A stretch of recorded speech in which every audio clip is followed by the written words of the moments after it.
Bien, así es, Marcelo, efectivamente. Si tiene cuatro patas, cola de perro y ladra, es perro, es Marcelo. perro, sí, Efectivamente, no hay nada que hacer. Totalmente. Y efectivamente, eso es lo que está ocurriendo, desde luego, con lo que charlábamos temprano con el querido Quique Seguach alrededor de la inflación y, bueno, la discusión que hay sobre los precios, la inflación, la puja distributiva entre el gobierno, los sectores, los sindicatos, mirando el año electoral.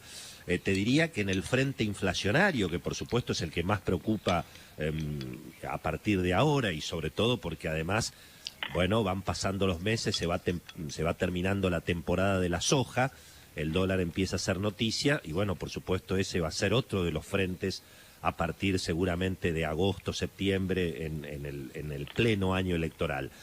Insisto, Marcelo, la noticia más importante de hoy, desde mi punto de vista, es, bueno, el anuncio de sindicatos muy importantes, empezando por la familia Moyano, donde prácticamente están avisando que están dispuestos a romper la tregua salarial, que de alguna manera se estaba conversando con el gobierno. Recordemos que los sindicatos más importantes del sector privado de alguna manera se estaban allanando a negociar salarios en el número de 30%, en torno a ese 29% que intentó el equipo económico presentar como el presupuesto para la inflación de este año, número que está totalmente desbordado, por supuesto.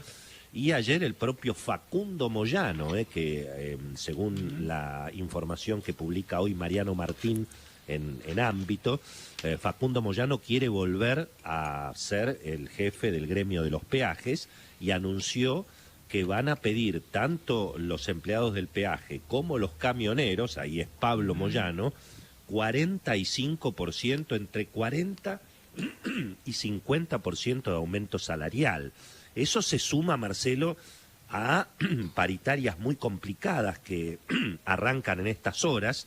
El gremio de la alimentación, ya hubo paros de 2 horas en las fábricas. El gremio de sanidad, tanto en sanidad como en alimentación, hay sectores de izquierda que presionan mucho dentro de las comisiones internas. Es cierto que sanidad es un gremio en principio alineado con Alberto Fernández, obviamente Héctor Daer, el titular de la CGT, pero las presiones internas son fuertes en un sector además especialmente sensible por la cuestión sanitaria, por la cuestión de la pandemia. Y si faltaba alguien invitado a esta fiesta de la presión salarial, apareció Sergio Palazzo, el hombre fuerte de la Asociación Bancaria, que es un gremio también muy influyente, que ha estado claramente, digamos, apoyando al presidente Alberto Fernández, pero que han anunciado que quieren anticipar a junio la revisión de las paritarias.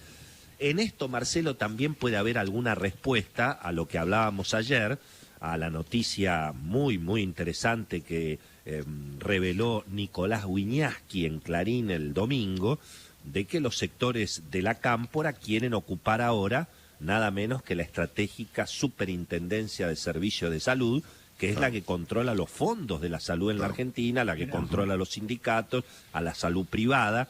Ayer el querido Carlos Pañi decía que lo más probable es que haya una tregua electoral, porque el gobierno necesita unificarse para las elecciones, y entonces posiblemente esta situación se tranquilice, pero fíjate que no tardaron ni 24 horas los gremios en responder a esta embestida de la Cámpora, insisto, amenazando nada menos que con romper la tregua salarial en un momento en el que la inflación se está acelerando y que las variables, por supuesto, se están desacomodando. Marcelo, si miramos lo que ha pasado, por ejemplo, en el mes de mayo con el mercado de cambios, y bueno, el dólar blue en mayo subió 5%, el contado con liquidación, que es el dólar más libre para las operaciones grandes, subió 7% en el mes de mayo. Sin embargo, el dólar oficial apenas subió 1,25, es decir, hay evidentemente un atraso cambiario que se va profundizando. Esto se ve en la brecha. Fíjate vos que en plena temporada de la soja, con el Banco Central comprando dólares como nunca, bueno, digamos, 2.000 millones de dólares prácticamente no es nada, pero resultó un mes favorable para el Banco Central. A pesar de eso, la brecha cambiaria se amplió prácticamente a 70-75%, insisto Marcelo, en plena temporada de la soja. Y bueno, y por supuesto, en este marco el gobierno va a seguir tratando de congelar todos los precios. El problema que hemos visto en la carne, atención, este es un anticipo de mi amigo Fernando Meiter, puede volver en el sector energético. Aparentemente el gobierno quiere volver a establecer el barril criollo, es decir, poner un barril de petróleo interno en la Argentina que cotice alrededor de $55 contra 65, que es el precio internacional. Bueno, la misma historia de la carne, ahora obviamente con la energía. Se confirmaron los aumentos para las tarifas de gas. El gobierno dice que va a ser 6%, pero para la gente va a terminar siendo 14%, porque las facturas de gas obviamente incluyen muchos impuestos.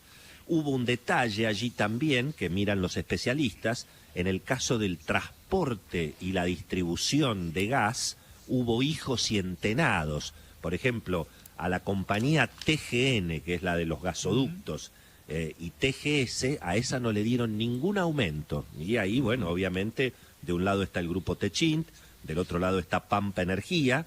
El gobierno decidió ahí 0 de aumento para, insisto, los sectores más importantes en el terreno de la distribución de energía.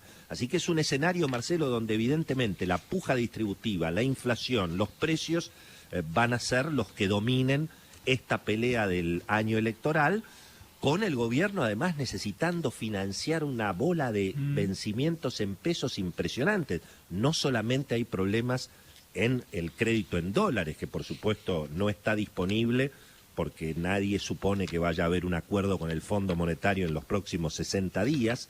A la Argentina le va a costar entre 1.000 y 2.000 millones de dólares este atraso con el Club de París. Ayer lo explicó muy bien Carlos Pañi en la televisión, hoy también está muy bien explicado en una nota del querido Pablo Wende en Infobae, que la recomiendo, donde cuenta que, bueno, las cláusulas que se negociaron durante la gestión de Axel Kicillof como ministro de Economía imponen una tasa de 9% de penalidad si hay atrasos. Así que le puede costar a la Argentina, insisto, entre 1.000 y 2.000 millones de dólares este atraso con el banco, con el Fondo Monetario en definitiva y con el Club de París, y a la vez hay que financiar casi 400.000 millones de pesos por mes, Marcelo, de aquí hasta fin de año. Por eso se los invita a los bancos a usar la plata de los depósitos de la gente para financiar al Tesoro, con lo cual, Marcelo, el combo de aquí hasta las elecciones en materia económica, bueno, me parece que va a dar mucho que hablar para esta querida agenda económica, Marcelo. Muy bien, Willy, muchas gracias.